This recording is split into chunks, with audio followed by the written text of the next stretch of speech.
Anthony from bestbluesguitarlessonsonline.com. In this video we will look at how chords and scales and arpeggios are related. So every time we play a chord we know instantly what to play over it.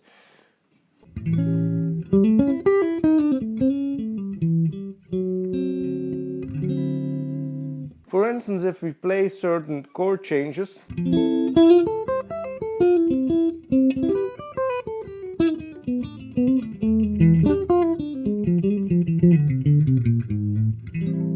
we instantly want to feel and know what to play over it, so our fingers just run through the scales because we know what the broader context of that chord is, because every chord is related to a scale and an arpeggio. But let's start with the beginning. So if you have chords like for instance, say the A7 chord, we can spell out that chord note per note, and that's called an arpeggio. For instance, if I play the A7 chord, we play A, C sharp, E, and the G note. So those four notes, if I play them here on the fretboard,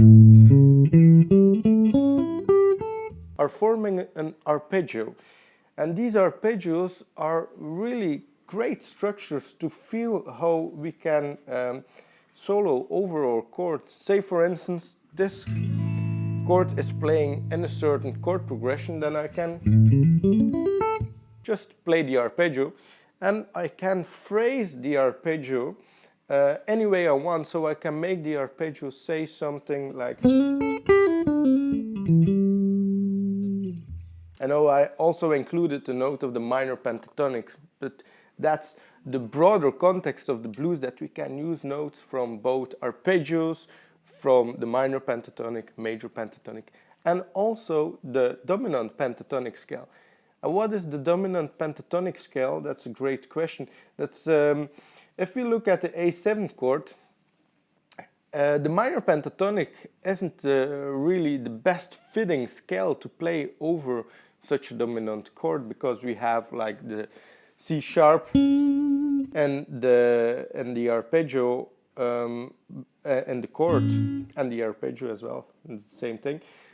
But we have the flat 3 here, the normal C sharp, and the minor pentatonic. So it gives a really harsh sound, and sometimes in the blues we want to use that sound, but other times often we want to use a more melodic feel, more typical feel that's used a lot in other styles of blues that aren't so harsh, like we have the Stevie Ray Vaughan blues, but oftentimes he uses those sweeter notes as well. So what we can do here is just extend the arpeggio, the A7 arpeggio, with one more note, and that's the B note here. That gets added to the arpeggio. We can play the B note here and here as well, but the fingerings become a bit less easy to finger. So most of the time I use this B note here. So instead of the 4 notes of the A7 chord, we now have a 5-tone scale. And we call that scale the dominant pentatonic, and it's used a lot by players like Stevie Ray Vaughan, for instance. And all those phrases he makes, like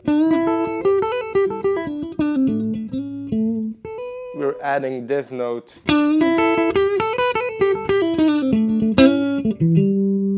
So we can do a lot of cool stuff with this scale.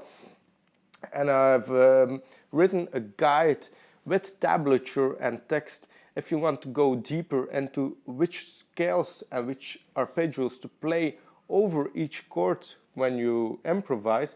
You can check out that guide, because it's a free download available on my website bestbluesguitarlessonsonline.com. The name of the guide is How to Solo Over Chords, and it goes really deep into how to know exactly which scales and arpeggios to play.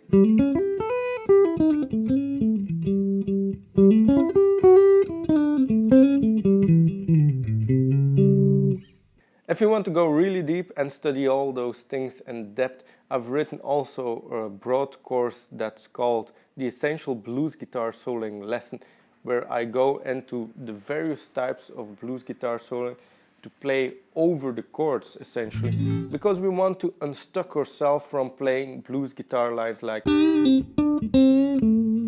those typical minor pentatonic. At some point you're gonna be really bored by these licks, so we want to go more.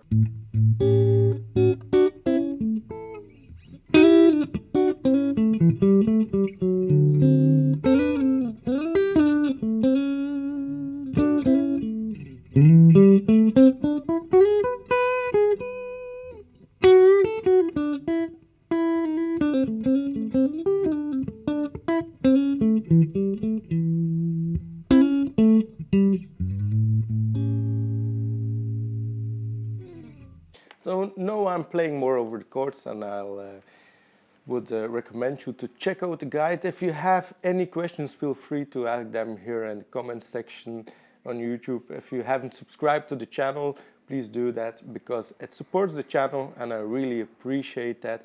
Thank you for all the support so far. If you have any recommendations on videos you want to see, also please ask, and I will continue making and delivering those videos. Thank you very much, and see you in the next video then.